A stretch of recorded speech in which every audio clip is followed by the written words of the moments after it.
నమస్తే రమగారు. రమగారు, మీరు అబ్జర్వ్ చేశారా? చందమామ కథ చెప్పి చాలా రోజులు అవుతుందండి. రకరకాల సిరీస్లు పెట్టినా కూడా మనం చందమామ కథలు కూడా చెప్తూ ఉందాం అప్పుడప్పుడు. తప్పకుండా అండి. పూర్వం మాధవరం అని ఒక పల్లెటూళ్ళలో అవధాన్ గారిని ఒక బ్రాహ్మణ ఆయన ఉండేవాడు. ఈయన పాపం చాలా పేదవాడు.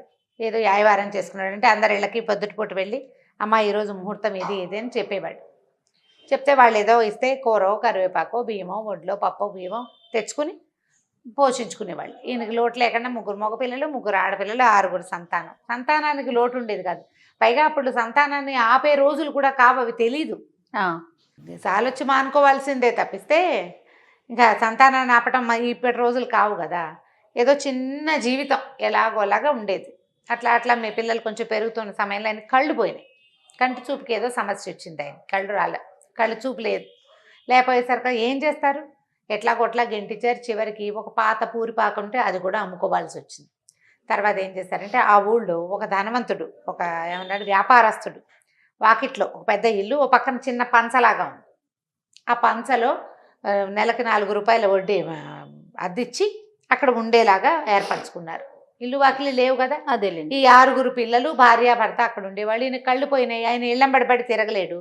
ఆ ఊళ్ళో ఒక రామాలయం ఉంటే వీళ్ళు ఏం చేసేవాళ్ళు, రోజు పిల్లలు కానీ తల్లి కానీ ఎవరో ఒకళ్ళు ఆయన తీసుకొచ్చి ఈ రామాలయం దగ్గర కూర్చోబెట్టి ఒక గావంచ ఆయన ముందు పరిచి వెళ్ళిపోయేవాడు. సాయంకాలం మళ్ళీ తీసిపోయేవాళ్ళు అనమాట. పొద్దునే కాస్త అన్నం తినేసి వచ్చేవాడు ఆయన. వచ్చి ఇక్కడ కూర్చుంటే ఈ గుళ్ళోకి వచ్చిన భక్తులు పావలావో 10 పైసలో అరటిపండో లేకపోతే కొబ్బరి చిప్పో ప్రసాదం ఏదైనా చేస్తే అదో, అది కాకపోతే స్వయం పాకం ఇస్తారు. బ్రాహ్మడు కదా, ఎంత చెడ్డా పాపం. స్వయం పాకం ఇచ్చుకోవడానికి అవధాన్ గారు గుడి దగ్గర ఉంటాడు కాబట్టి అది పితృకార్యాలప్పుడు అట్లా ఏవో ఇచ్చేవాళ్ళు. పావలా 10 పైసలు పడేవి. దేవాలయంలో దండం పెట్టుకుని సాయంకాలం అయ్యేసరికల్లా పిల్లలో తల్లో ఎవరో ఒకళ్ళు వచ్చి ఈయన పడిన వస్తువులు మూట కట్టుకుని ఆయన చేత్తబుచ్చు తీసుకుపోయేవాళ్ళు. రోజు ఇట్లా కూర్చునేవాడు. ప్రతిరోజు దేవుడికి దండం పెట్టుకునేవాడు.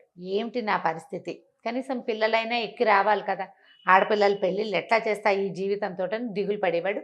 పెద్ద పిల్లల్లో 2 మగ పిల్లలు కొంచెం పెద్దవాళ్ళు అయ్యారు. వాళ్ళు కూడా ఓ పావలా తెచ్చేవాళ్ళు ఏదో చిన్న పని చేసి. ఇంతమంది ఉన్నారు, 6-8 పొట్టలు నిండద్దు. ఇవి నిండాలి, పై సరుకులు కావాలి, మరి ఇంటి అద్దె ఇవ్వాలి, కష్టం కదా పాప. మరి అట్లాగే గెంటుతూ ఉండేవాడు. ఒకనాడు ఏమైంది, ఎవరు తనని తీసుకెళ్ళడానికి ఇంటి నుంచి చాలా లేట్ అయిపోయింది. ఆయన సాయంకాలం అయ్యేసరికి తీసుకెళ్ళిపోయేవాడు. చీకటి పడితే నడవలేడు కదా. అయితే ఎవరు రాపోయేసరికి నేను చూస్తూ ఉండగా ఏమైంది, ఆయన భార్య ఏడ్చుకుంటూ పరిగెత్తుకుంటూ వచ్చింది. ఏమిటి అంటే ఆవిడ ఏమందంటే, ఏమంటే ఏం చేయాలి, ఆయన డబ్బులు ఈ నెల మనం రెంట్ ఇవ్వలేకపోయాము, 2 నెలలు అయిపోయింది, ఈ కిందటి నెల ఇవ్వలేదు, ఈ నెల కూడా ఇవ్వలేదు, వాళ్ళేమో సామాన్లు అన్నీ బయట పారేశారు, అన్నీ బయటపడిపోయినాయి, ఇంక ఇప్పుడు ఏం చేస్తాము, మన పరిస్థితి ఇట్లా అయిపోయింది అని చూస్తే గావంచాలో 2 రూపాయలు 2 కాన్లు ఇవి ఉన్నాయి, 2 అరటిపళ్ళు, అంతకంటే ఏం లేవు. ఇవాళ భక్తులు కూడా లేరు. భార్య భర్త ఇద్దరు ఏడుచుకుంటూ దేవుడి దగ్గర దండం పెట్టుకుని మెల్లిగా ఇంటికి నడిచి వెళ్ళారు. సామాన్లు లేవు, ఆ పంచలో నుంచి బయట పారేస్తారు వాళ్ళ సామాన్లు. వీళ్ళకి అన్నం వండుకునే దిక్కు కూడా లేదు. ఇంటికి వెళ్ళాక ఏం చేశారు, అక్కడ దాకా వెళ్ళి బయట పడేశారుగా. ఆ ఎదురుగుండా ఓ చెట్టు, ఏదో పెద్ద చెట్టు ఉంటే దాని కింద ఒక గట్టు ఉంటే ఇవాళకి పొయ్యి ఇక్కడ పెట్టుకుని వండుకుందామని పిల్ల జల్ల అందరూ కలిసి ఆ సామాన్లన్నీ బయట విసిరేసినవన్నీ ఆ చెట్టు పెట్టుకుని కూర్చున్నారు. ఇంతలో ఏమైంది, చీకటి పడే వేళకి సాయంకాలానికి తొందరగా తీసుకెళ్ళిపోతారు. రాత్రికి వచ్చే భక్తులు ఉంటారు కదా. ఈ సాయంకాలము ఇక్కడ హడావిడంతా చేసినటువంటి ఆ వ్యాపారస్తుడు, ఆ శెట్టి గారు, ఎవరింట్లో అయితే వీళ్ళు అద్దెకున్నారో ఆయన గుళ్ళోకి వెళ్ళాడు. వెళ్ళేసరికల్లా పూజారి గారికి ఏదో చిన్న ఇబ్బంది వచ్చి ఆయన హారతి ఇవ్వకుండా ఇంటికి వెళ్ళాడు. ఈయన బయట కూర్చున్నాడు హారతి తీసుకుని వెళ్ళాలని. ఇంతలో ఏమైందంటే సీతారాములు ఇద్దరూ మాట్లాడుకుంటున్నారు విగ్రహాలు.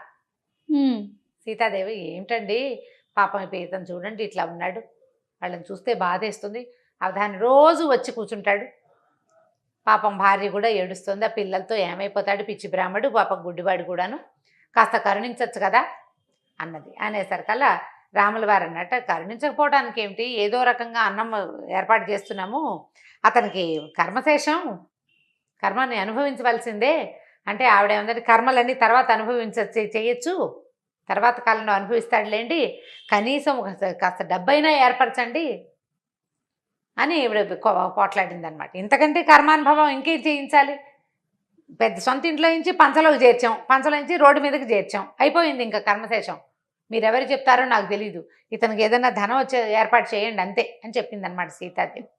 అనగానే సరే ఈయన ఏం చేశాడు, రాములు వారు ఆంజనేయ స్వామి ఎదురుగుండా కనపడుతున్నాడు. సీతారామ లక్ష్మణులు ఇక్కడ నుంచున్నారు, ఆయన ఆపోజిట్ ముందు లో ఉంటాడు. ఆంజనేయ స్వామి ఆ. ఉంటాడు కదా. ఆంజనేయ స్వామికి హనుమ విన్నావు కదా అమ్మగారి ఆజ్ఞ, 1,00,000 రూపాయలు ఏర్పాటు చేయి వీర బ్రాహ్మడికి పాపం అంటే, అలాగే ప్రభు అన్నట్టు ఆంజనేయ స్వామి. ఈ మొత్తం మాటలు వినేశాడు శెట్టి గారు. ఇంకేముంది, 1,00,000 వస్తుంది అవధానికి. ఇప్పుడు ఆయన ఇవ్వన్నాడు, ఈయన ఇస్తానన్నాడు అంటే పడేస్తారనమాట. అంతేగా, డబ్బులు ఎలా వస్తాయి లేకపోతే? సడన్ గా ఎలా వస్తాయి చెప్పు? ఎవరైనా పడేసి అంతే కదా. చేయాలి. వ్యాపారం లేదు, ఉద్యోగం లేదు, పొలం దున్తుంటే ఏదో దొరికింది అనుకోవచ్చు, ఇల్లు కడుతుంటే దొరికింది అనుకోవచ్చు, పునాది తవ్వుతుంటే దొరికింది అనుకోవచ్చు. పునాదులు లేవు, ఇల్లు లేదు, వాకిలు లేదు, ఈయనకి ఎక్కడి నుంచి వస్తుంది? కాబట్టి ఇది కాదనమాట. వీళ్ళకి ఈయనకి అవధానికి డబ్బు ఇస్తారు వీళ్ళే. అక్కడి నుంచి లబలబలాడుతూ పరిగెత్తుకుంటూ ఇంటికెళ్ళి అవధాని గారి కాళ్ళు చేతులు గడ్డాలు పట్టుకున్నాడు. అయ్యో అయ్యో అయ్యో, మావాడు అప్పడు దుర్మార్గుడండి, మా పనివాడు అప్పడు వెంకడు ఇద్దరు పనివాళ్ళు, వాళ్ళిద్దరు కలిసి సామాన్లు బయటపడేశారనమాట. నేనుండగా ఇంత పని జరగనిస్తానా, మీరు ఎంతో మంచివాళ్ళు, వచ్చి ఉండండి, పంచలో వచ్చి ఉండండి అని బతిమలాడితే ఈయనేమో సరే మరి ఏదో ఒకటి కావాలిగా, పంచలోకి చేరారు. పంచలోకి చేరంగానే ఈయన ఏమన్నాడు, 10 రూపాయలు తీసి అవధాని గారి చేతిలో పెట్టపోతే ఆయన నాకొద్దు, నేను తీసుకోను అన్నాడు. కాదు, పోనీ 10 రూపాయలు చిన్నది, ఈ 100 రూపాయలు తీసుకోండి, చేసిన అపరాధానికి నాకు మన్నింపు కావాలి, ఈ 100 తీసుకోండి అంటే, చీచి డబ్బులు తీసుకుని ఆయన, నేను ఎవరి దగ్గర డబ్బులు తీసుకుని ఎరగను, ఈ ఐవారం చేస్తాను అంతే, నేను నీ డబ్బులు నాకెందుకు నాయన, ఏదో ఆసరా చూపించావు, కాస్త రెక్కాడితే రేపొద్దున మీ 2 నెలల అద్దె మేము ఇచ్చేస్తుంటే, అయ్యో అద్దొద్దు ఏమొద్దు, 100 తీసుకోండి అని ఎంతగానో బతిమలాడేసరికల్లా ఒప్పుకోవాలి ఆయన. ఒప్పుకోకపోతే అది కాదండి, ఓ పని చేద్దాం, మీరు రేపు మీ పల్లెల్లో మీ గావంసా మీద ఏది పడితే అది నాకు ఇద్దరు కానీ 100 తీసుకోండి అన్నాడు. ఆయన ఒప్పుకోలేదు. నా గావంసాలో పడ్డది నాది, భగవంతుడు నన్ను కరుణించి ఇచ్చింది, రామార్పణం అనుకుంటాను నేను, అది కూడా రామార్పణమే, రాముడే ఇచ్చాడు, అది రామార్పణమే, నీకు ఇవ్వటం ఏమిటి నాయన అన్నాడు. పోనీ 100 కాదు 1000 ఇస్తా, మీకు రేపొద్దున పడేది నాకు ఇవ్వండి అంటాడు. రేపు మీ గావంచాలు ఏది పడితే అది నాదనండి చాలు, మీకు 1000 ఇస్తాన్నాడు. ఆయన ఒప్పుకోలే. అట్లా బేరం 50,000కి పెంచాడు. 50,000 రూపాయలు ఇస్తాను మీకు, పుచ్చుకోండి, రేపు మీ గావంచాలో పడేది నాకు ఇవ్వండి. ఆయన ఏమంటాడు, గావంచాలో ఏది పడితే అది భగవంతుడు నన్ను కరుణించి ఇచ్చేది, నీకెందుకు ఇస్తాను, అది రామార్పణమే, నన్ను తినమని ఇచ్చాడు, నీకు ఇవ్వనంటాడు. ఇంకా బాగా ఆలోచించి 1,00,000 వస్తుంది రేపు, 50 తోటి ఎందుకు, పోనీ 75 దాకా వెళ్దాం, 25,000 మిగులుతుంది కదా మనకు అనుకుని 75,000 ఇస్తానన్నాడు. అయినా కూడా ఆ పిచ్చి బ్రాహ్మడు ఒప్పుకోలే, కాదన్నాడు. అట్లా చేయకూడదు, వ్యాపారం ఎట్లా చేస్తాను, నేను బ్రాహ్మణ్ణి, నేను నిర్ధనుణ్ణి, భిక్షం అడుక్కునేవాడిని, నా దగ్గరకు వచ్చింది నేను నీకు అమ్ముకోకూడదు, నేను నీకు ఇచ్చేయమంటే ఇచ్చేస్తా, ఇచ్చేయడానికి భయంగా ఉంది, నీకు ఇచ్చేయమని అనకూడదు కదా, అందుకని ఇది ఇస్తానంటున్నాడు. ఏం చేయాలో తెలియలే. ఈ లోపల సావిత్రమ్మ గారు, ఆయన భార్య ఉంది కదా, ఆవిడంది, మీరు ఊరుకోండి, ఆయన సైగ చేసి బయటికి తీసుకెళ్ళి, ఆయన అలాగే అంటారు, నేను ఇప్పిస్తాలేండి, మీరు డబ్బులు తెచ్చి ఇచ్చేయండి, రేపు గావంచాలా పడిన ప్రతిదీ మీదే, అమ్మ ఒట్టేయండి అన్నాడు. ఒట్టుకేముంది, నా భర్త మీద ఒట్టు, నా పిల్లల మీద ఒట్టు, రాముడి మీద ఒట్టు. శభాష్, ఎంతో బాగుందిగా. పరిగెత్తుకుంటూ వెళ్ళిపోయాడు శెట్టి గారి ఇంటికి. వెళ్ళిపోయి 75,000 రూపాయలు తెచ్చి పోసేసాడు బాకి, పరిగెత్తుకుంటూ మళ్ళీ పట్టుకొచ్చేసాడు. ఆవిడ ఏం చేసింది, వెంటనే డబ్బులు దాచుకొని జాగ్రత్త చేసుకుంది. సరే నాయనా మంచిది అన్నది. మర్నాడు పొద్దునే అవధాని గారికి స్నానం చేయించారు, తిన్నామని తీర్చిదిద్దారు, తీసుకుపోయి దేవాలయం దగ్గర కూర్చోబెట్టేసరికల్లా సరే ఆ పూట ఏమైంది, ముందు రోజు ఏకాదశి, ద్వాదశి వాళ్ళే జనం తక్కువ ఉన్నారు, త్రయోదశి ఆ రోజున శివాలయానికి జనాలు ఎక్కువ మంది వెళ్తారు, రామాలయానికి ఎక్కువ మంది రారు. ఏమీ రాల. 2 ఏగానీళ్ళు పడ్డాయి. తర్వాత బాగా మాగిపోయిన 2 అరటిపళ్ళు, ఒక సగమే ఇంతే ఉన్న కొబ్బరి చిప్ప పడేసి సాయంకాలం అయిపోయింది. చూస్తే ఏమీ లేదు. సావిత్రమ్మ గారు వచ్చింది, గావంచాలో ఏది పడితే అది మూట కట్టి ఈయన చేతిలో పెట్టేసరికి ఈయన నిర్ఘాంతపోయాడు. ఇదేంటి 1,00,000 పడుతుంది అనుకున్నాం, పడలేదు. చూస్తుంటే సావిత్రమ్మ గారు లేచి భర్తను తీసుకెళ్ళిపోయింది. ఇంకా అక్కడ గావంచాలేదు, ఏం పడుతుంది, ఆవిడ తీసుకెళ్ళిపోయింది. ఈ లోపల పొద్దున్నే భర్తను ఇక్కడ కూర్చోబెట్టి ఆవిడ ఊళ్ళో ఇల్లు వాకిలి ఏర్పరిచేసుకుంది. ఒక 5-6 వేల రూపాయలకి ఇల్లు కొనేసుకుంది, పిల్లలకి ఇంట్లో కావాల్సిన సామాన్లు కొనేసేసింది, డబ్బులు ఎక్కడెక్కడ దాచిపెట్టాలో మధ్యాహ్నం సాయంకాలం 4 అయ్యేసరికి మొత్తం ఏర్పరిచేసేసి పిల్లల్ని ఎలా తీసుకుని వెళ్ళిపోయి. ఈయన ఏం చేయాలి, 75,000 రూపాయలు ముందు రోజు రాత్రి పోసేసాడు, బికమహ వేశాడు. సరే ఆలోచించాడు, రాముడిని నేను నిలదీయాలనుకున్నాడు. ఓకే, లోపలికి వెళ్ళాడు గుళ్ళోకి. రాముడు వైపు చూస్తే ఆయన చిదానంద సిద్ధివిలాస స్వరూపం చూస్తున్నాడు. ఈయన కాదు, ఈయన ఏం చెప్పాడు, హనుమ డబ్బు ఇవ్వు అన్నాడు.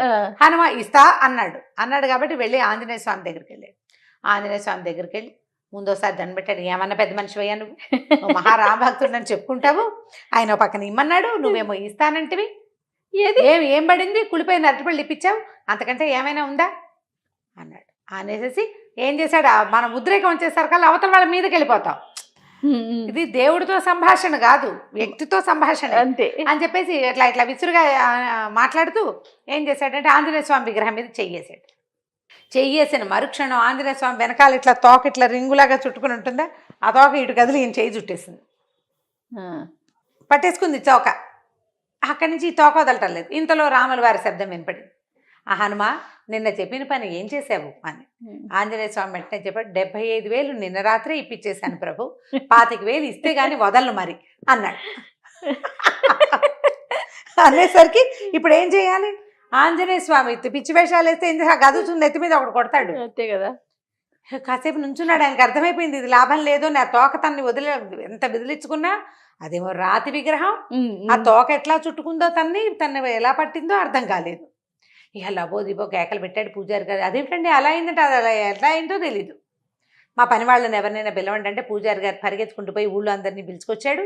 మరి ఇలాంటి వింత జరిగితే ఊరుకుంటారు, పని వాళ్ళని పిలుచుకొచ్చారు. ఒరే ఇంట్లో అమ్మగారిని అడిగి ఎనపెట్లో 25,000 రూపాయలున్నాయి, అవధాని గారింటి పంపించి రండిరా అన్నాడు. ఓకే, ఇంకా వేరే దారి లేదు, ఊళ్ళో జనం అంతా చూస్తూనే ఉన్నారు ఏం జరుగుతుందా అని. సరే వాళ్ళు పని వాళ్ళు ఇద్దరు పోయి అప్పడు వెంకడు అమ్మగారి దగ్గరికి వెళ్ళారు, 25,000 తీసుకున్నారు. అవధాని గారు ఇల్లు కొనుక్కున్నారు అక్కడెక్కడో, వాళ్ళ ఇంటికి వెళ్ళిపోయారు. అక్కడికి పోయి పరిగెత్తుకుంటూ అక్కడ డబ్బులు ఇచ్చేసామండి అని వచ్చి చెప్పాక తోక అప్పుడు తోక వదిలింది. జనం చూస్తుండగానే తోక వదిలిపెట్టింది అనమాట. బతుకు జీవుడా అని వెధవ ఆసిపోతానానికి నాకున్న ఆస్తి చాలదు, బ్రాహ్మడికి 100 రూపాయలు ఇద్దామని లేదు, 4 రూపాయల అద్దెకి వాళ్ళని రోడ్డు మీద పెట్టినందుకు కదా ఇది జరిగింది, ఈ 1,00,000 ఇవ్వాల్సి వచ్చింది. ఊళ్ళో జనమంతా చూశారు. ఇప్పుడు తన అవధాని గారికి డబ్బు ఇచ్చిన సంగతి అందరికీ తెలిసిపోయింది. దాంతో నోరు గట్టిగా మూసుకుని ఊరుకున్నాడు. బుద్ధి తెచ్చుకున్నాడు. మరి అంతే, బుద్ధి వస్తుంది క్రమంగా. కథ కంచకి మనం ఇంటికి. సూపర్ రమ్మగారు, చాలా బాగుంది కదా, ఎక్సలెంట్. ఇంకో స్టోరీతో మళ్ళీ కలుద్దామండి. నమస్తే. నమస్తే రమ్మగారు. నమస్తే. మంచి చందమామ కథ ఒకటి చెప్పుకుందామండి. చెప్తాం. గుణపాఠం కథ చెప్తాం. గుణపాఠం చెప్పటమా? పూర్వం కోసల దేశానికి మాధవర్మ గారిని ఒక రాజుగారు ఉండేవాడు. ఈ రాజుగారు మహామూర్ఖుడు. ఆయన కొన్ని అర్థమయ్యేవి, కొన్ని అర్థం అయ్యేవి కాదు. ఏది అర్థమైంది ఇక దాని మీదే ఉండేవాడు. ఈయన మంత్రి మహాదురాశాపరుడు, అసూయాపరుడు కూడా. ఒక్కోళ్ళు అట్లా ఉంటారు కదా. అయితే ఈ పండితులు, కవులు, గాయకులు ఎవరైనా రాజుగారి దగ్గరికి వస్తే రాజు ఏదో వాళ్ళు ప్రదర్శన చేసేవాళ్ళు, విద్యా ప్రదర్శన ఇస్తే ఈయన దానికి 100 అబ్జెక్షన్లు చెప్పేవాడు. ఆ ప్రదర్శన అయ్యాక రాజుగారు వీళ్ళకి 100 వరహాలు ఇవి, 1000 వరహాలు ఇవ్వు, అది ఇవ్వు, ఇది ఇవ్వు అంటే ఇచ్చేవాడు కాదు. ఎన్ని అడ్డంకులో పెట్టేవాడు. అయినా తప్పలేదనుకో, అప్పుడు అందులో ఇంచి కొంత లాగేసి ఏ 4వ వంతో వాళ్ళకి దఖలుపరిచేవాడు, ఇచ్చేవాడు కాదు. అదొక దుష్టబుద్ధి అన్నమాట. అయితే ఇలా ఉంటూ ఉండగా చుట్టుపక్కల ప్రజలకు తెలుసు. కాకపోతే రాజుగారే బేసిక్గా కొంత మూర్ఖుడు కదా, ఎవరు చెప్తారు, ఆయన ఎప్పుడేం చేస్తాడో తెలీదు. అవును. దాంతో ఊరుకునేవాళ్ళు.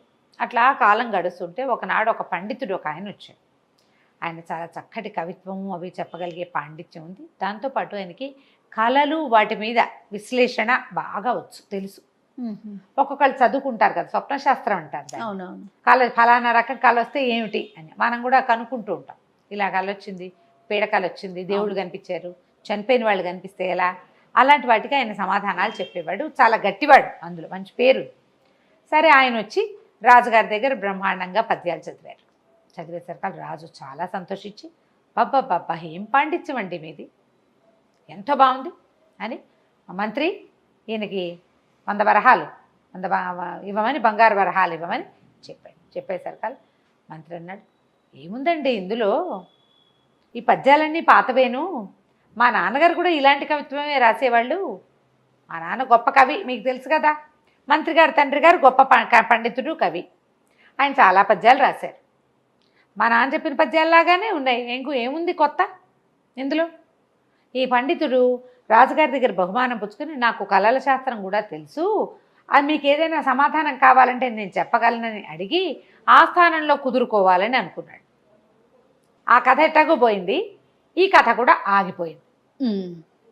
100 బంగారు నాణేలకి 10 కూడా చేతిలో పడేలాగా లేవు. ఆయన చాలా దూరం నుంచి కష్టపడి అప్పు చేసుకుని మరీ పాపం ఇక్కడికి వచ్చాడు. అప్పుగానే ఉంది. ఇక్కడ ఈయన చెప్పిన కవిత్వం పాత కవిత్వము కాపీ కవిత్వము అయిపోయింది. దాంతో ఆయన చాలా హతాశుడైపోయాడు. రాజు ఏం చెప్పబోయినా ఆ మంత్రి గారు వినలా. ఈయన ఏమనుకున్నాడు, ఇట్లా కాదు వీడితోటి దిగాలుగా తల వేళ్లాడేసుకుని బయటకు వచ్చాడు.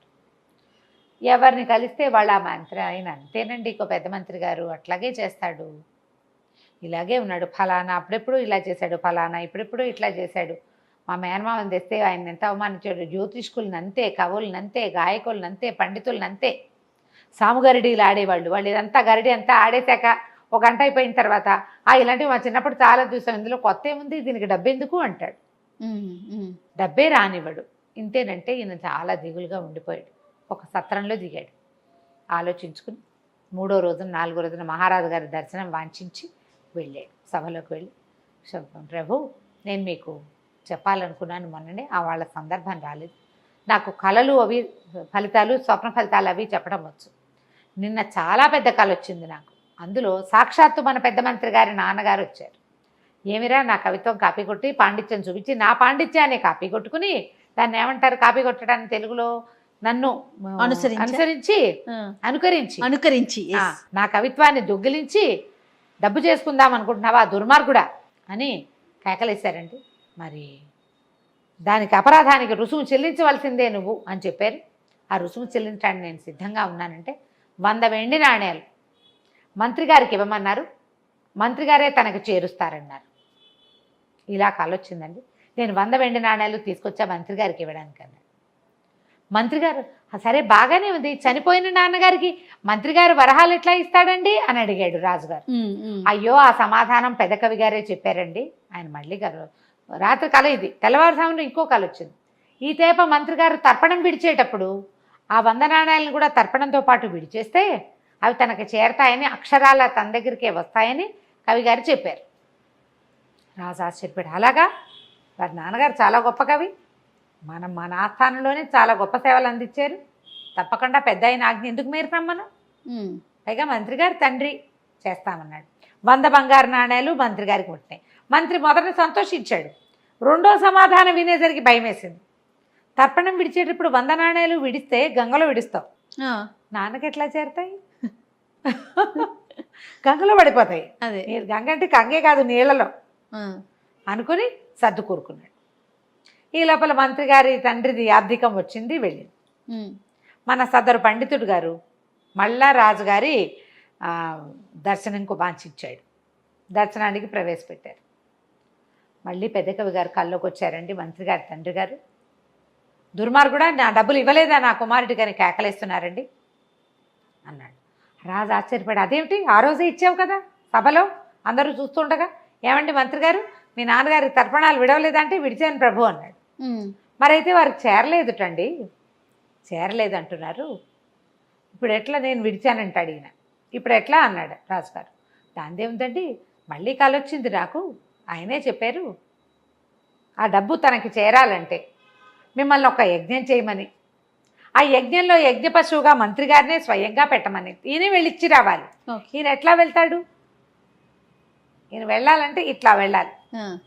అప్పుడు మరణించి చంపేసావు మంత్రి గారిని, చచ్చిపోమందావు, ఆయన నాన్న దగ్గరికే వెళ్తాడని గ్యారంటీ లేదు. అందుకని కవిగారు పండితుడు కదా, పెద్ద మంత్రి గారి తండ్రి మహాపండితుడు, ఆయన అందుకని ఏం చెప్పాడంటే దానికి ఒక విధానం ఉంది, యజ్ఞం చేయాలి రాజుగారు ఒకటి, అందులో యజ్ఞ పశువు అని ఒక పశువుని సెలెక్ట్ చేస్తారు, ఒక మేకని, ఒక గొర్రెనో, ఒక పశువు లేదా మన మేక కాబట్టి దున్నపోతు, అశ్వమేధం చేసినప్పుడు అశ్వం అలా పెడతారు కదా, యజ్ఞ పశువుగా ఏమో మంత్రి గారిని పెట్టుకోమన్నారు. మంత్రి గారి చేతిలో కనుక డబ్బులు పెట్టి పంపిస్తే వారికి లభిస్తుందిట అనగానే రాజుగారు ఒప్పుకున్నాడు. మంత్రి హతాశుడైపోయాడు. అయ్యో బాబోయ్, ఇంకేమైనా ఉంది, యజ్ఞ పశువుగా చేయటం అంటే ఏమిటి, ఊరికే ఏదో కూర్చోబెట్టడం కాదు, అంతేనా, పోయి రావాల్సిందే. ఈ పోయి రావాలంటే ఏం చేస్తారు, యూపస్తంభం అని ఒక స్తంభం పెడతారు. ఈ యూపస్తంభాల ప్రస్తావన కాళిదాసు కావ్యాల్లో కనపడుతుంటుంది, పాత కావ్యాల్లో మహాభారతం లాంటి చోట కూడా కనిపిస్తుంది. ఒక స్తంభం పాతి పశువుని దాన్ని కట్టేస్తారు మంత్రపూతంగా. 9 రోజుల పాటు హోమం చేయాలి. 9 రోజులు ఈ పశువు ఇక్కడే ఉంటుంది. ఇప్పుడు పశువు ఎవరు మనకి? సదరు మంత్రి గారు. అంతే. ఈయన అక్కడ కట్టేయాలి. 9 రోజులు యూపస్తంభానికి కట్టేసి ఉండటం తలుచుకోగానే కాళ్ళు గచ్చగచ్చగచ్చగా వణికిపోవటం మొదలుపెట్టి భయమేస్తోంది. ఏం చేయాలో తెలియలే. కాళ్ళ వేళ్ళ పడ్డిన లాభం లేదు. మంత్రి రాజుగారు ఒప్పుకోడు. ఎందుకంటే తండ్రి గారు కవిత్వం తండ్రి లాంటిది అంటే ఒప్పుకున్నాడు. తండ్రి కల్లోకి వచ్చాడు అంటే ఒప్పుకున్నాడు. 100 వరహాలు తర్పణం అంటే ఒప్పుకున్నాడు. మరి ఇవన్నీ నమ్మినప్పుడు తండ్రి కల్లో కనబడి యజ్ఞం చేయమన్నాడు అనే విషయం కాదంటే ఎలా కుదురుతుంది? కుదరదు కదా. అందుకని ఏం చేశారు? యజ్ఞం స్టార్ట్ చేశారు. యజ్ఞం చేద్దాం, పెద్ద పండితుడు, ఆయన ఒక పండితుడు, గొప్ప కవి, ఆయన చెప్పినట్టు చేసేయాలి. ఇహ యజ్ఞ పశువుగా ఈయన కట్టారు. ఈయనకి పసుపచ్చ బట్టలు కట్టారు. పసుపులో తడిపిన బట్టలు కట్టి మెళ్ళో 2 వేపాండాలు వేలాడేసి చెట్టుకేసి యూపస్తంభానికి వేసి కట్టేశారు. లబో దిబో 3వ రోజు గడిచేసరికి హోమాలు జరిగిపోతున్నాయి. యజ్ఞానికి యజ్ఞం. ఈయన నోరెత్తలేడు. కాళ్ళు ఉనికిపోవటం మొదలుపెట్టే చచ్చిపోయాను అనుకున్నాడు 3వ రోజుకి.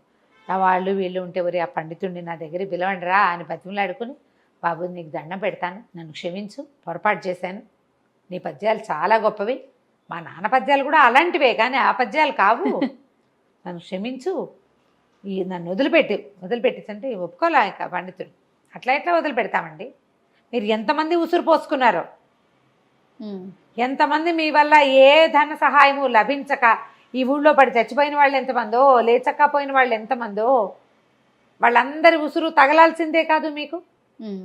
కవిత్వం చెప్పి పోనీ 100 వరహాలు ఇమ్మన్నాడు, 50 అయినా ఇవ్వకూడదా? దానికోసం ఇంత దూరం వస్తే ఇచ్చే రాజుకున్నప్పుడు నీకేంటి బాధ? నీ అసూయ వల్ల కదా. నువ్వు బాగా దెబ్బ ఇంకో 2 రోజులు నువ్వు కట్టేసి ఉంటే నీకు బుద్ధి వస్తుంది అంటే కాళ్ళ వెళ్ళా పడిపోయాడు మంత్రి పండితుడు. నన్ను వదిలిపెట్టేసి అంటే ఇంకో 2 రోజులు గడవనిచ్చి 5వ రోజున మహారాజా మళ్ళీ కలొచ్చిందండి, ఈ 5 రోజుల యజ్ఞాలకి మీరు వేసిన దక్షిణ అంతా మన మధ్యమంత్రి గారి తండ్రి గారైన కవి గారికి అందిద్దట. ఇక యజ్ఞం ఆపు చేయమని, యజ్ఞ పశువుని వదిలేయమని ఆయన చెప్పారు. కళ్ళు అనగానే మహారాజు అన్నాడు అలాగే, ఆయన ఎలా ఆజ్ఞాపిస్తే ఎట్లా. 5 హోమాలు చాలనుకుంటే 5వ రోజు హోమాలకి పూర్ణాహుతి వేసేసి అయితే ఒక గుమ్మడికాయ అవి ఇవి వేసి పూర్ణాహుతి చేసి దండం పెట్టేశారు. ఈ యూపస్తంభాన్ని కట్టేసిన పెద్ద మంత్రి గారిని విడుదల చేశారు. 1 నెల 2 నెలలకి మనిషి అయ్యి 5 రోజులు తిండి తిప్పలు లేవు కదా, బతుకు జీవుడా అనుకుంటూ ఆ తర్వాత ఎప్పుడూ కూడా ఈ కవిగాయక పండిత పోషణకి అడ్డం పడేవాడే కాదు. అతని పద్ధతి మార్చుకున్నాడు అనమాట. గుణపాఠాలు ఇలా చెప్పాలి. ఎంత అద్భుతంగా ఉందో. అలా కట్టేయలేకపోయినా కనీసం అదే కదా రమ్మగారు, కట్ చేసేయాలి, కట్ చేయాలి ఎప్పటికప్పుడు, ఎక్కడికక్కడ కట్ చేస్తేనే బుద్ధి వస్తుంది. బాగుంది కదా. చాలా బాగుంది రమ్మగారు. నమస్తే రమ్మగారు. నమస్తే జయ. రమ్మగారు ఏదన్నా సరదాగా ఉండే చందమామ కథ ఒకటి చెప్పండి. అత్యాస కథ చెప్తా. చెప్పండి. పల్లెటూళ్ళలో ఇది వరకు బిచ్చగాళ్ళు ఉండేవాళ్ళు. ఇది ఎప్పటి సంగతో చెప్తున్నాను నేను. ఊర్లో ఒక బిచ్చగాడు అడుక్కుంటూ ఉండేవాడు. ఏదో రెక్కాడితే కానీ డొక్కాడదు. రెక్కాడటం ఎందులో చూస్తాం మనం? పని చేసుకుంటే పొట్ట పోసుకోవటం. ఇప్పుడు పని చేసుకునేవాడు కాదు బిచ్చగాడు, అది అడుక్కుని పొట్ట పోసుకునేవాడు. ఏ ఊళ్ళో ఏదైనా దొరికితే తినేవాడు. ఇక ఇల్లు వాకిలి ఏమీ లేదు, ఎక్కడ కుదిరితే అక్కడ పడుకునేవాడు. సరే ఏమైంది, ఒక ఊళ్ళో ఏదో అడుక్కున్నాడు, తిన్నాడు. తిరిగి వస్తూ ఉంటే ఆ పూట పెద్దగా ఏమీ దొరకలేదు ఆహారం, సాయంత్రానికి ఏమీ లేదు. దాని నుంచి ఇంకో ఊరు వెళ్ళాలి. ఆ ఊళ్ళో తిరిగేశాడు, ఇంకా ఆ ఊళ్ళో ఉండకూడదు, అట్లా తిరిగేవాడు అనమాట. ఆ 2వ ఊరికి అడవి వైపుకి ప్రయాణం చేస్తుంటే ఒక ముసలాయన కనిపించాడు. ఎక్కడికి ఏమిటని మాట్లాడుకున్నారు. ఎవరు తోడులేరు అని చెప్పాడు. నేను ఉంటాగా తోడు, అందాక వస్తానులే పదబాబు అన్నాడు. ఆ ముసలాయన అన్నాడు, ఏమిట్రా నువ్వు ఇంత వీక్గా కనపడుతున్నావు, అంటే బలహీనంగా కనపడుతున్నావు, ఆహారం లేదా, ఇందా ఈ శనగ్గింజ తీసుకో అని ఒక్క శనగ్గింజ వీడి చేతిలో పెట్టాడు.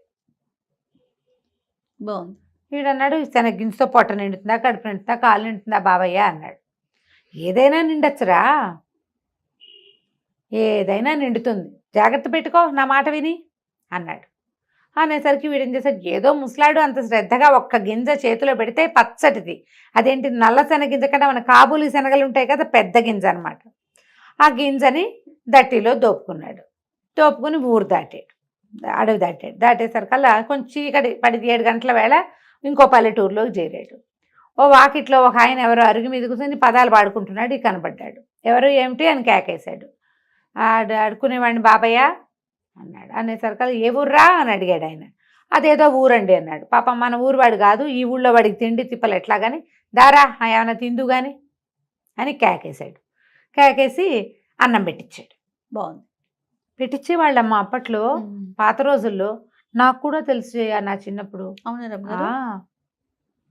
పడుకునేవాళ్ళు అట్లా. ఇక చిలకడ దుంపలు అవి అమ్మటానికి వచ్చిన వాళ్ళకు కూడా అన్నం పెట్టేసేవాళ్ళు. టకుటమారాలు ఇవేవో చాటలు చేయటానికి దానికి వచ్చేవాళ్ళు.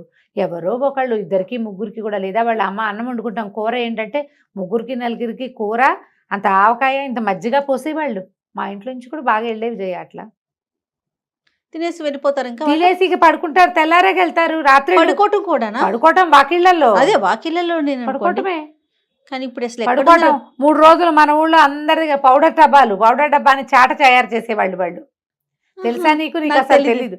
ఈ పౌడర్ టిన్నులు, తర్వాత ఏమో ఈ కిరసనాయిల డబ్బాలు, వాటిని చాటలుగాను జల్లెళ్ళుగాను చేయటానికి కమ్మరం పనిచేసి కొంచెం కాల్చి చేయటం, తర్వాత సాగొట్టి సుత్తితో కొట్టి చేయటానికి చాలా మంది వచ్చేవాళ్ళు. వస్తే వాళ్ళకి ఏముంది, అన్నం వండుకునే వాళ్ళ బియ్యం కూడా వీళ్ళే ఇచ్చేవాళ్ళు. ఇలా వాళ్ళే ఎవరో ఒకళ్ళు. అదేలేండి. ఎవరింట్లో ఎక్కువ పని ఉంటే వాళ్ళు ఇచ్చేవాళ్ళు. ఊళ్ళో వాళ్ళందరూ వచ్చి అక్కడ చేయించుకునేవాళ్ళు. కత్తులు సానాలు చేయటానికి కూడా మనుషులు వచ్చేవాళ్ళు. ఇట్లా ఓ. వీళ్ళు పని చేసుకునేవాళ్ళు. బిచ్చగాళ్ళకు కూడా అట్లాగే అన్నం పెట్టేవాళ్ళు. వీళ్ళు పని చేసుకుని ఆ, 10 రూపాయలు సంపాదించుకుని వెళ్ళేవాళ్ళు. ఆ అన్నానికి ఇక్కడ ఉన్న ఊళ్ళో ఉన్న వాళ్ళ మీదే ఆసరా పడేవాళ్ళు. మా ఇంట్లో అలా ఇచ్చేవాళ్ళు. నాకు బాగా గుర్తు. ఓ. పల్లెటూర్లమ్మా. ఇది అదే. నా ఘనత కాదు, ఇది ఊళ్ళలో ప్రతి వాళ్ళకి తెలుస్తాయి ఇవి. పల్లెటూరు జీవితాలు 50 ఏళ్ల క్రితం జీవితాలు తెలిసిన వాళ్ళకి ఆ, అందరికీ తెలిసిన వ్యవహారమే. ఇలా ఎవరైనా బాబయ్య రాత్రిపూట అన్నం దొరకలేదంటే ఎవరో ఒకళ్ళు ఏముంది రేపొద్దుటికి ఉంచుకున్న అన్నం పడేసేవాళ్ళు. ఈ పూటకి అన్నం పెట్టేసేవాళ్ళు. అన్నం తింటే ఆ బయట ఎక్కడో గావంచా పరుచుకుని పడుకునేవాళ్ళు. పడుకోరా అన్నారు. అనేసరికల్లా సరే వాళ్ళ అరుగు మీద పడుకున్నాడు. పడుకునేటప్పుడు ఏం చేశాడు, ఈ నడుముకు ఒక దట్టి లాంటి తలక ఒకటి ఉంది కదా, అది మడత పెట్టింది. ఎత్తి వాళ్ళు చాప ఇచ్చారు, చింకి చాప.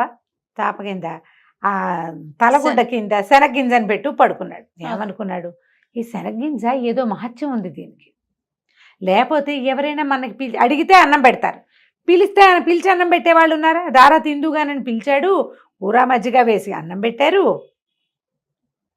నిన్నటితో మొన్నటితో ఒక స్వీట్ ముక్క కూడా వేశారు. హాయిగా ఎక్కడ చెట్టు కింద పడుకోకుండా అరుగు మీద పురుగు పుట్రా లేకుండా హాయిగా పడుకొని ఇచ్చారు. మహామహత్తు కలిగింది ఆ శనగ్గింజ గుర్తించాడు అని అనుకున్నాడు.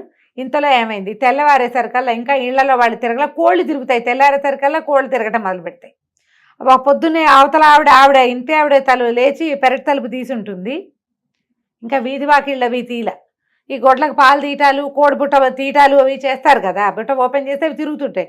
ఆ తిరుగుతున్న కోళ్లలో ఒక కోడి, ఒక పూల కోడి టక్కు అవి ఇవి ఏరుకుని తింటూ, వీడి గుడ్డ ఇట్లా తలగుడ్డ ఇట్లా తీయగానే ఆ కింద కనపడిన శనగ్గింజలను లటక్కని తినేసింది. ఓహో. లబో దిబోమన్నాడు, మీ కోడి దొంగ మొహంది నా గింజ తినేసింది, అది మహత్తు కలిగిన గింజ, ఆయన ఎవరో మహానుభావుడు ఇచ్చాడు అని కేకలు పెట్టి గోల్ చేశాడు. ఇంట ఆయన అన్నాడు, ఏం చేతుండ్రా, పోని ఒక సేరు శనగలిస్తాను తీసుకో అంటే, కాదండి నాకు ఆ మహిమ గల శనగ్గింజే కావాలి, ఆ గింజ వల్లే నాకు రాత్రి అన్నం పుట్టింది, నేనేదో ఒక సంచిలో పడేసిన అన్నం తినేవాడిని, ఆకేసుకుని అన్నం తిన్నా రాత్రి, దానివల్లే, కాబట్టి నాకు కుదరదన్నాడు. అనేసరికి ఆయన విసుగుపుట్టి, ఏ కోడిరా నీ శనగ్గింజ తినది అని అడిగి, ఆ తెల్లపోలు కూడా దాన్ని తీసిపోన్నాడు. వాళ్ళ ఇంట్లో బోళ్ళు కోళ్ళు ఉన్నాయి. ఈయన కోడిని వెంబడి పెట్టుకుని వెళ్ళాడు. కోడిని వెంబడి పెట్టుకున్నాడు. ఆ పూట వాళ్ళు వెళ్ళేటప్పుడు కాస్త సద్దన్నం ఏదో పెట్టారు, అది తినేశాడు. మరి అన్నం కూడా లభించింది. కోడి ఒకటి లభించింది ఎక్స్ట్రా, గింజ వల్ల కోడి వచ్చింది. బాగుంది. కోడిని మోసుకుంటూ పోయాడు, చంకలో పెట్టుకున్నాడు. దానికి కొంచెం మనం అలవాటు అవ్వాలి కదా. మధ్యలో ఎక్కడో పడుకున్నప్పుడు దాని కాలుకో తాడు కట్టి ఓ సన్నది గావంచాని పేని సన్నగా వచ్చే ముఖ చించి పేని తాడు కట్టి తన దగ్గరే ఉంచుకున్నాడు. సాయంత్రానికి ఇంకో ఊరు చేరాడు. ఈ ఊళ్ళో చాలా పెద్ద కమత ఉన్న ఒకళ్ళ వాకిట్లో కూర్చున్నాడు. కూర్చుంటే వాళ్ళు అన్నం పెడతామన్నారు. సరే, అక్కడ వాళ్ళవే బోళ్ళు కోళ్ళు తిరుగుతున్నాయి. తన కోడిని కూడా కట్టేసి తన దగ్గర పెట్టుకున్నాడు. వాళ్ళు ముద్ద అన్నం పెట్టారు. వాళ్ళ వాకిట్లో పడుకుంటే తెల్లారేసరికల్లా ఏమైంది, తెల్లవారేసరికల్లా వాళ్ళ కోళ్ళ గంప తీశారు. ఊళ్ళల్లో ఇలాగే కదా జరుగుతాయి. ఆ కోళ్ళన్నీ తిరుగుతుంటే వీడి కోడి వీడు కూడా ఏం చేశాడు, కాస్త మాగనగానే ఇద్దరు కళ్ళు తెరిచి కోడి తాడు కూడా తీసేసాడు. అది పోయి అక్కడ ఉన్న కోళ్ళతో తగాదా పెట్టుకుంది. కోళ్ళు ఎక్కరిసి పొట్టాడుకుంటాయి. ఇది అటు పొట్టాడుకుని ఇటు పొట్టాడుకుని అక్కడ వాళ్ళకి బోల్డంత కమతం, బోల్డన్ని ఆవులు గేదెలు గొడ్లు ఉన్నాయి. ఇది పోయి అక్కడ పరిగెడుతూ వాటి కోళ్ళతోటి పరిగెడుతూ ఒక ఆవయ్య ఒకటి నుంచుంటే ఆవు పేయ అంటే ఆవు దూడ దాని కాళ్ళ సందులోకి వెళ్ళి అదేమో కంగారు పడి తొక్కేసింది. కోడి కాస్తే చచ్చూరు. అయ్యో రామ. ఆ, చచ్చిపోయేసరికల్లా మరి ఏం చేయాలి? బయటకు వచ్చాడు, చూసుకున్నాడు. అమ్మో నా కోడి చచ్చిపోయిందో అని గోల పెట్టాడు. ఇది మహామహత్వ కలిగిన కోడి, దీనివల్లే నాకు అన్నం పుట్టింది అన్నాడు. వాళ్ళు ఇంకో 4 కోళ్ళు ఇస్తాను తీసుకోరా అన్నారు. ఆహా, చివరికి ఆ ఇంటి ఆయనకి విసుగు పుట్టి, కోడి సరేలే ఇది మేము కూర అనుకుంటాం కానీ ఇప్పుడు అది ఏ 50 అయితే ఈ కోడిని తన్నేసిందో తొక్కేసిందో దాన్ని తను తీసుకుపోరా అని. కోడి కాస్త దూడపిల్ల. దూడపిల్ల అయింది. దూడపిల్ల అనకూడదు, దూడ అంటేనే పిల్ల. ఓహో, పిల్ల అంటే పిల్ల, 2 పేదాలు ఉండకూడదు, ఆవు దూడ. ఈ దూడ మెడలో పలుపు తాడు ఒకటి కట్టారు, వీడి చేతిలో పెట్టారు. అది పాలు వదిలేసింది, ఆ మాత్రం ఉంది. పాలు తాగే దూడ కాదు, కొంచెం పెరిగింది. సరే ఆ దూడని వెంబడి పెట్టు తీసుకుపోయాడు. 3వ రోజు ఈసారి ఒక పెద్ద కామందు గారి వాకిట్లో ఆగాడు. వాళ్ళు దూడను చూసి కొంచెం ముచ్చటపడ్డారు. ఆ ఇంట్లో వాళ్ళంతా సరదా పడ్డారు. అబ్బో దూడ వలే బాగుందిరా, ఆవు దూడ ఎక్కడ తెచ్చావు ఏమిట్రా, మాకు డబ్బులు ఇస్తాము ఇవ్వరా అంటే, అబ్బాయి లేదండి ఇది చాలా అదృష్ట ఆవు దూడ అన్నాడు. సరే వాళ్ళు కూడా ఆ దూడకు 2 గడ్డి పరకలేసి వాళ్ళు వీడికి అన్నం పెట్టారు. రాత్రి పొట్ట నిండిపోతుంది, ఎక్స్ట్రా వస్తున్నాయి. సరే ఏమైంది, తెల్లారాక వీడికి వాళ్ళు సర్దిపోస్తామన్నారు. దూడ అటు ఇటు తిరుగుతుందని మెళ్ళకు కట్టిన తాడు పలుపు తాడు వదిలేశాడు. అది అటు ఇటు తిరుగుతూ వెళ్ళి గుర్రాలు ఘాట్లో గడ్డి మేస్తుంటే పోయి ఆ గడ్డి పరకలకి ఆశపడి ఆ గుర్రాల వైపుకు పోయింది. పోయేసరికల్లా ఏమైంది, ఒక గుర్రం మహాపెంకె, రణపెంకెది, మామూలు పెంకితనం కాదు దానికి. ఆ పెంకెగా గుర్రం కాస్త అటు అటు ఇటు తిరుగుతున్నటువంటి 50ని వెనకాళ్ళతో ఒక్క తన్ను తన్నింది. ఈ దూడ ఎగిరి అవతల పడి కళ్ళు వాల్చేసింది. రామా, వీడు లబో దిబోమన్నాడు బిచ్చగాడు. అన్ని పడేస్తున్నాడు. బంగారం అంటే 50 ఇటు అయిపోయింది, మేమేం చేస్తున్నావు అంటే, వాడు ఇంకో 50 ఇస్తాను రా, పోనీ ఇక్కడే ఉండు, నువ్వు పని చేసుకుందు కానీ అంటే, పనికి నేను చేయనండి, నాకు వచ్చినాయి ఇవన్నీను, హాయిగా అన్నం వస్తుంది అనేసరికాలు వాళ్ళకి విసుగుబుట్టి, ఈ మకురు గుర్రం ఇది ఎలాగో మాట వెందు చావదు, గుర్రాన్ని తీసుకుంటావురా అన్నారు. ఇంతుండే ఆవుదూడు ఎక్కడ, అంత ఎత్తుండే గుర్రం ఎక్కడ, గుర్రాన్ని ఎక్కడైనా అమ్ముకుంటే డబ్బులు వస్తాయి. సరే ఇది బాగానే ఉందని మరి గుర్రాన్ని తీసుకెళ్తానండి అన్నాడు. గుర్రాన్ని తీసుకుని నడిపించుకుని తీసుకెళ్తా మొదలుపెట్టాడు. ప్రతి వాళ్ళకి వీడి గుర్రం నచ్చుతుంది, ఎంత బాగుందో. సరే ఈసారి ఏమైంది, ఒక సత్రానికి వెళ్ళాడు. అయితే వాళ్ళు ఏం చేశారు, వీడికి ₹1 కూడా ఇచ్చారు. గుర్రం ఇచ్చి ₹1 ఇచ్చారు ఊరికే. ఆ పూట అయితే ఆ రోజు ముందు రోజు అక్కడక్కడ అడుక్కున్న డబ్బులు కూడా ఉన్నాయి, వాడి దగ్గర డబ్బులు ఉన్నాయి కాస్త. ఓ సత్రం దగ్గర ఆగాడు. మరి ఇప్పుడు గుర్రానికి మాలిషు దాణా గీణా కావాలి. ఎవరి వాకిట్లోనే ఆగితే దానికి తిండి వాళ్ళేం పెడతారు? సత్రంలో అయితే తనకు అన్నం పెట్టి తన దగ్గర డబ్బులు ఉన్నాయి కదా, దానికి ఏదో దాణా పెడతారు అనుకున్నాడు. సరే ఏమైంది, ఈ గుర్రాన్ని ఓ పక్కన కట్టేశాడు, లోపలికి వెళ్ళాడు. సత్రం వాళ్ళు చూస్తే ఏమైంది, ఆ సత్రం యజమానికి ఒక పిల్ల ఉంది. వీడికి ఏమొచ్చింది బుద్ధి, ఇప్పటిదాకా వాటంతటా అవి జరిగినాయి. ఏదో ఒకటి చేసి ఈ సత్రం యజమాని మాయ చేస్తే వీళ్ళకు ఒక పిల్ల ఉంది, పిల్ల నుంచి పెళ్లి చేసి తన సత్రంలో ఉంచుకుంటారనుకున్నాడు. ఇప్పటిదాకా కాకతాళీయంగా జరిగినాయి, వీడికి ఆశ పుట్టేసింది. ఇప్పుడు ఆశ పుట్టి ఎలాగైనా ఈ గుర్రాన్ని ఏదో ఒకటి చేసైనా మీ వల్లే అయ్యిందని అనాలనిపించేసింది. అనిపించి సరే ఏం చేశాడు, మా గుర్రానికి దాణా భోజనం పెట్టండి, అవి పెట్టండి ఇవి పెట్టండి అన్నాడు. ఇతనికి ఒక కూతురు ఉంది కదా, ఈ పిల్ల కొంచెం యాక్టివ్ పిల్ల. అదేం చేసింది, ఓ చెరుగడ తీసుకెళ్ళి ఆ గుర్రానికి అందించి, ఇది ఒక గట్టు మీద నిలబడే చెరుగడ అందించేసరికల్లా అదేదో ఇట్లా పొరపాటున దాని గొంతులో గుచ్చుకున్నట్టు అయింది. గుర్రం కాస్త మెడవాల్చేసింది. అది ఆరోగ్యకరమైన గుర్రం కాదు. ఇక వీడు అరిచరిచి కేకలు పెట్టి పోట్లాడాడు. ఇక మామూలుగా పోట్లాడ. సత్రం యజమాని కాదు, అతను గుమాస్తా. ఆ సత్రం నడుపుతాడు, జీతం రాళ్ళకే పనిచేస్తాడు. ఏం చేస్తారు వాళ్ళు, గుర్రం ఇంకోటి కావాలంటే ఎక్కడి నుంచి ఇస్తారు, నాకు ఇంకో గుర్రం కావాలన్నాడు. గుర్రం మేము ఇవ్వలేం బాబు, ఏదైనా ఇంకోటి చెప్పండి అంటే, అయితే ఓ పని చేయి, నీ పిల్ల ఉంది కదా, నీ పిల్లవలే గుర్రం చచ్చింది కాబట్టి పిల్లనిచ్చి పెళ్లి చేయి మాకు అనేసరికల్లా వాళ్ళు అన్నారు, అట్ట కుదురుతండి, మీకు వాళ్ళు ఎవరో గుర్రాన్ని తాడొచ్చి ఊడ తెచ్చి మీ చేతిలో పెడితే అది మీ వెనకాల నడిచి వచ్చింది, పిల్ల కదా, పిల్లని అడుగుతాం, మా పిల్ల ఒప్పుకుంటుందో ఒప్పుకోదు, సత్రం గుమస్తా అయితే ఒప్పుకోవాలి, పిల్లని అడగాల్సిందేనన్నాడు. సరే వాళ్ళ అమ్మ అంది, అడిగేదేమిటి పిల్లని, అదే ఒప్పుకుంటుంది, ఏం పర్వాలేదులేండి నేను ఒప్పిస్తాగా అంది. అన్నాక ఏమైంది, సరే ఇద్దరు ఏదో మాట్లాడుకున్నారు. మర్నాడు పొద్దున చెప్పింది, అల్లుడు గారు మీ అంత మహానుభావులు ఇంకెవరూ లేరు, మీ గుర్రాన్ని బదులు మా పిల్లని ఒప్పుకున్నారు, మా పిల్ల మాత్రం రాకాశం ఉండ కానీ అది ఒప్పుకోవటం లేదు, ఓ పని చేద్దాం, దాన్ని ఏం చేస్తానంటే సంచిలో వేసి మూట కట్టేస్తా, పిల్లని మోసుకెళ్ళిపోండి మీరు ఎక్కడో చోటికి, ఎక్కడికైనా తీసుకెళ్తే ఇక చచ్చినట్టు మీతో పాటే ఉంటుంది, అది రాకాసి పిల్ల విందు మాట. ఇప్పుడు ఇక్కడైతే విందు, మీ దగ్గరికి వచ్చేసాక వినకేం చేస్తుంది, మరి భర్త ఒక గోను సంచి వేసి మూట కట్టేస్తానండి, మూట మోసుకెళ్ళండి. బాగానే ఉంది, మూట మోసుకుంది. పిల్లని ఇస్తామంటే ఏమిటి, రేపొద్దున వాళ్ళ పిల్లని వాళ్ళు చూడరు, ముందు పెళ్ళి అయిపోవాలి. సరే పెళ్ళి అయిపోతే చాలు అనుకున్నాడు. వాళ్ళు ఏం చేశారు, ఆ పిల్లని ఒక మూటలో కుక్కి దాన్ని మూతి కట్టేసి పెళ్లి చేశాక పెళ్లి పిల్లనే మరి పెళ్లి చేయడానికి, పెళ్లికి అది నేను కూర్చొని అంటోంది, డైరెక్ట్ గా మూట కట్టేశారు. కట్టేసి అప్పచెప్పారు. ఆ మూటను మోసుకురాలేక చచ్చాడు వీడు. ఆ లోపల ఉన్న వాళ్ళు ఎగిరి గంతలేస్తుంటే ఎట్ట తీసుకొస్తాడు, అదే కదా, ఎటా గొటా తీసుకొచ్చి ఒక అడవిలోకి చేరాడు. ఆ పిల్లని మూత సంచి ఊడదీసి నేనే నీ పతిని అందామనుకున్నాడు. మూట ఊడదీసేసరికల్లా ఆ మూటలో నుంచి పెద్ద కుక్కోటి బయటకు వచ్చింది. వాళ్ళు వీడిని వదిలించుకోవడానికి ఏం చేశారు, తమ వాకిట్లో ఉన్న ఒక ఊర కుక్కని అందులోకి సంచిలోకి వేసి కుట్టేసి ఇచ్చేసారు. మంచి పని చేశారు. అయితే పిల్ల కావాలి వాడికి. అది కాస్త ఆ పొద్దున్న నుంచి వీడితో మోయబడి ఉందేమో, తిక్క పుట్టిపోయింది సంచిలో. అది ఒక్క అమాంతం వీడి మీదకి లంఘించి ముక్కు కొరికేసింది. ఇంకేం చేస్తాడు, పారిపోయింది బండి, ముక్కు కొరికేసి. ముక్కు నెత్తురు గారుకుంటూ ఉంది. ఇక అన్నం ఎక్కడిది సున్నం ఎక్కడిది అడవిలో. ఆ కొవ్వుడు సగం చిరిగిపోయిన ముక్కుకి ఎట్టగొట్ట పట్టీలు కట్టుకుని మళ్ళీ ముష్టడుకోవటం మొదలుపెట్టాడు. అడ్జస్ట్ కదా, ఆశపడకుండా ఒక చోట ఆగుంటే అంత ఇలా అయ్యేది కాదు. ఈ గుర్రాన్ని పిల్లకి మారి చేద్దాం అనుకున్నాడు, అక్కడ చెడిందనమాట. అన్ని చోట్ల అందరూ అవకాశం ఇచ్చారు, ఉండరా నాయన ఇక్కడ బతుకు అంటే ఒప్పుకోలేదు.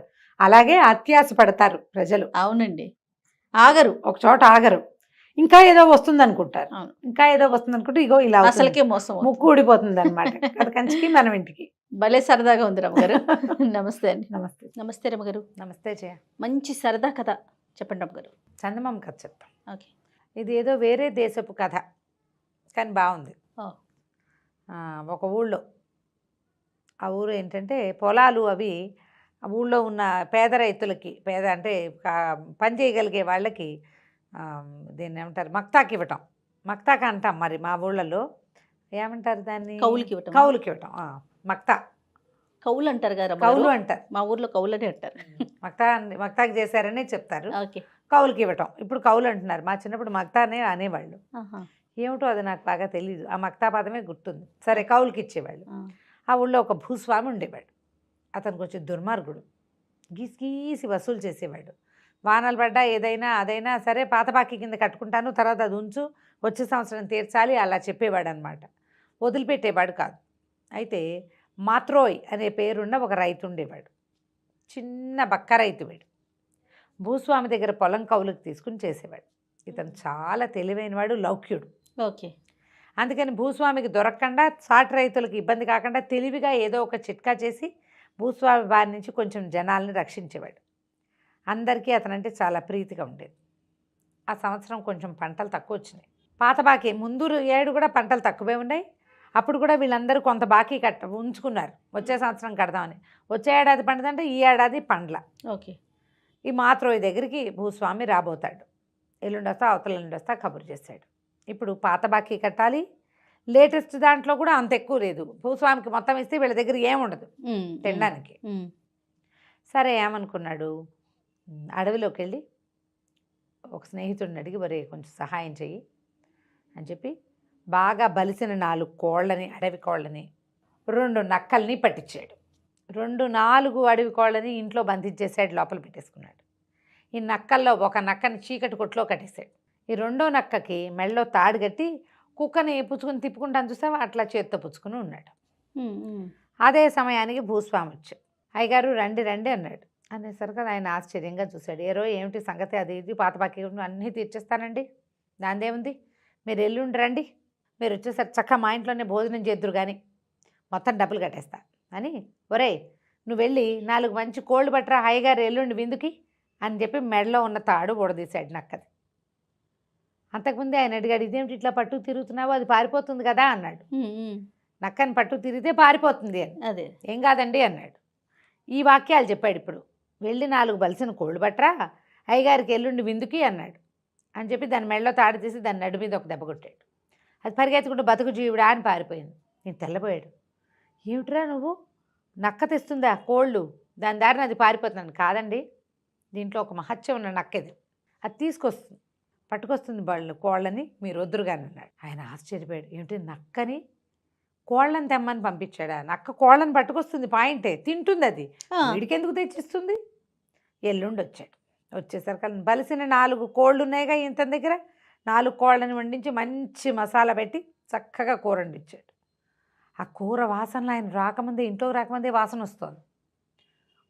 మాత్రోయి మామూలు వాడు కోళ్ళని వండించేసేంత సీన్ లేదు వాడికి. ఇప్పుడు మొన్న ఒక నక్కని పంపాడు, ఒకవేళ అది కానీ తెచ్చిందా అనిపించింది దీనికి. లోపలికి వస్తూనే ఘుమఘుమలాడిపోతుంది ఇల్లంతా. భోజనాన్ని కూర్చున్నారు. ఏది ఆ నక్క, ఇక కోళ్ళు తెచ్చింది, దాన్ని కూడా తీసుకురా, అది కూడా మనతో పాటు తింటుంది అన్నాడు. అనేసరికల్లా లోపల నుంచి నక్కని తీసుకొచ్చాడు. 2వ నక్క ఉంది కదా, దాన్ని దాచాడు. ఈయనకేం తెలుసు 2 నక్కలు ఉన్నాయని. దాన్ని కూర్చోబెట్టి దానికి కట్టాడు, దానికి అన్నం పెట్టాడు. పెట్టేసరికల్లా ఆయన అన్నాడు, ఏమిట్రా ఇలాగే నిజంగా నక్క భలే తెచ్చింది, ఎలా నేర్పించావు ఏంటండి, ఇది ఒక మహత్యం గల నక్కండి, మరి ఇది అలాగే తెస్తుంది అన్నాడు. అనేసరికల్లా ఈయన ఏమన్నాడు, ఈ నక్కని నాకు ఇచ్చేద్దు అన్నాడు. 1000 తులాల వెండి ఇస్తానన్నట్టు. 1000 తులాల వెండి ఇస్తానంటే వీడు ఒప్పుకోవాలి. అబ్బే భలేవారండి, 1000 తులాలు వెండి ఏమిటి, మీ వెండక్కర్లేదు, మీ తాలూకు బాకీ పాత బాకీ అన్నీ తీర్చిపారేస్తాను నేను అన్నాడు. అనేసరికల్లా ఆయన ఒప్పుకోలే. బాకీదేముంది, పీడా పోయిరి, బాకీ లేదేం లేదు, నీకు నాకు బాకీ ఏం లేదు, అసలు 1500 తులాలు ఇస్తానన్నాడు. ఇతను నసిగి అదని అది కాదని ఇది కాదని పాత బాకీ మొత్తం రద్దు చేయించుకుని 1500 తులాల వెండి తీసుకుని నక్కని తాడిచ్చి చేతిలో పెట్టాడు. తాడు తెచ్చి జమీందారు ఆ నక్కని పుచ్చుకుని తీసుకుపోయాడు ఇంటికి. అదే ఆయన భూస్వామి. తీసుకెళ్ళి ఇంటికెళ్ళి భార్యకి చెప్పాడు. ఏమేవ్ చూసావా ఎంత బాగా తెచ్చానో అన్నాడు. మాత్రం దగ్గర నుంచి డబ్బులు తెచ్చుకున్నారా లేదా అంది. డబ్బులు తేవటం ఏమిటి, నేను బ్రహ్మాండమైన నక్కని తెచ్చాను, ఇవాళ నేను తిన్న పీగల దాకా కోడి మాంసం, ఆ మాంసాన్ని ఇదే తీసుకొచ్చింది ఈ నక్కే, కావాలంటే నా ఇప్పుడు పంపిస్తే పట్టుకొచ్చేస్తుంది అన్నాడు. ఆవిడంది మీ మొహంలా ఉంది, నేను నమ్మను అంటే, కాదు నిజంగా, ఒరే నువ్వు వాళ్ళ వెళ్ళి అడవిలోకి వెళ్ళి 4 కోళ్ళు పట్టరా, మీ అమ్మగారిని నమ్మిద్దామని నక్క మెళ్ళలోంచి తాడోడు తీశాడు. అది బతుకు జీవుడా అని పారిపోయింది. 4 కాదు 14 రోజులు గడిచినా రాలా. మోసపోయామని అర్థమైపోయింది వీళ్ళకి. ఆయనేమో బాకీ కొట్టేశాడు, కాగితం చింపేశాడు, 1500 తులాల వెండి ఇచ్చేశాడు. ఈయన పోయి మళ్ళీ వాళ్ళ దగ్గర అడిగాడు, ఏరా నువ్వు అబద్ధం చెప్పావు, నక్కని నక్క దొంగ నక్కని తీసుకొచ్చి మాకు అంటకట్టావు, మరి 1500 తులాల వెండి కక్కు నాకు అన్నాడు. ఆయన కాగితం చింపేశాడు కాబట్టి ఇక మక్తా అడగలేడు, డబ్బులు అడగలేడు, కౌలు డబ్బులు. అవును, ఇది ఇవ్వమన్నాడు. అవి ఎక్కడున్నాయండి, అవి ఎప్పుడూ అయిపోయినాయి, తినేసాం మేము, ఇంకా ఇన్నాళ్ళు ఉంటుందా వెండి, 15 రోజులు పట్టదు మాకు తినడానికి, మీ 1500 తులాలును అన్నాడు. అనేసరికల్లా సరే అయితే వీడిని పట్టుకోండి, కట్టేసేద్దాం, వీడి సంగతి చూద్దాం, ఆ నక్కని తెప్పించిస్తావా లేకపోతే ఇంకోటి చేస్తావా చూస్తాను నీ సంగతి అన్నాడు. అనేసరికల్లా ఇంకేం చేస్తారు వీడు చెప్పాడు మాకుతో, అసలు చాలా మహత్యం కలిగిన నక్కండి, మీరు ఎలా చేశారో, ఏదో అపరాధం చేశారు అందుకే దానికి కోపం వచ్చింది అన్నాడు. అయినా సరే ఆయన ఒప్పుకోలే. తీసుకొచ్చి బాకెట్లో కట్టేశారు. చలిగా ఉండేసరికి వీడిని గొయ్యి తీసి గోతులో కప్పెట్టేసేయండి అన్నాడు భూస్వామి. పని వాళ్ళంతా అన్నారు, ఏమండి ఇంత చలిగా ఉంది, ఇప్పుడు గోతులు తీయలేము, రేపు పొద్దున్న తీస్తాం, పిచ్చి చలి అంటే. ఈయన ఏమన్నాడు, చల్లోనే వీడిని కట్టేయండి, వీడు రోగం కుదురుతుంది, రేపొద్దుటి బీసుకుపోతాడు, ఈజీగా చచ్చిపోతాడని చెప్పేసరికల్లా వాడిని అక్కడ మక్తోని బయట కట్టేశారు. కాలుకో తాడు కట్టి వదిలిపెట్టారు. కాసేపటికి చలియటం మొదలుపెట్టింది. చలేస్తుంటే ఏమనుకున్నాడు, చచ్చే చలేస్తుంది, ఏదైనా పని చేస్తే చలిపోతుంది. చూస్తే ఆ పక్కన గానుగ ఒకటి ఉంది. గానుగ ఏంటి, అది ఈ నూనె తీయటానికి మనం నువ్వులు పోసి ఆడుకుంటాం కదా, నువ్వులు పోసి దాన్ని పట్టుకుని ఇట్లా గుండ్రంగా తిప్పితే ఏమవుతుంది, నూనె వస్తుంది. అందులో నువ్వులు గివ్వులు ఏం లేవు. ఈ మగ్తో ఏం చేశాడు, ఆ తాడు కొంచెం దూరంగా వస్తే ఈ దీని దాకా గానుగ దాకా వచ్చి ఆ గానుగను తిప్పడం మొదలుపెట్టాడు. ఇదంతా అర్ధరాత్రి జరిగింది. తెల్లవారుజామున 4 పనివాళ్ళు వచ్చారు. వాళ్ళు ఆశ్చర్యపోయారు. చెమటలు బట్టి ఉన్న మగ్తోని చూసేసరికి వాళ్ళు ఆశ్చర్యంగా ఉంది. వాడిని చూస్తూ తెల్లబోయి లోపలికి వెళ్ళారు. ఎరా వచ్చారా, చచ్చాడా వాడు అన్నాడు. చచ్చటం ఏంటండి, వాడు ఇంత చల్లో మేము స్వెటర్లు వేసుకుని చచ్చి చెడి వస్తే వాడు పోయి శుభ్రంగా చెమటలు కక్కుతున్నాడండి, చెమటలు పోసేసినాయి వాడి ఒళ్ళంతా. ఆశ్చర్యపడి చల్లో చెమటలు పోయటం ఏంట్రా, వాడు అప్పటిదాకా పరిగెత్తాడు, చెమట పోయికి ఏం చేస్తుంది, అవును ఈయన బయటకు వచ్చాడు. ఏరా నీకు చలియట్లేదండి? చలి ఎక్కడండి? ఫుఫ్ ఫు అని బూదుకుంటున్నాడు. చెమటలు ముచ్చెమటలు ఉన్నాయి ఒళ్ళంతా. ఎటా చెమటలు పోసినాడు ఆ చలిలో నీకంటే? ఈ చొక్కా మహత్యం అండి, మా 3 తరాల నుంచి ఈ చొక్కా వస్తుంది మా తాతల నాటి నుంచి అన్నాడు.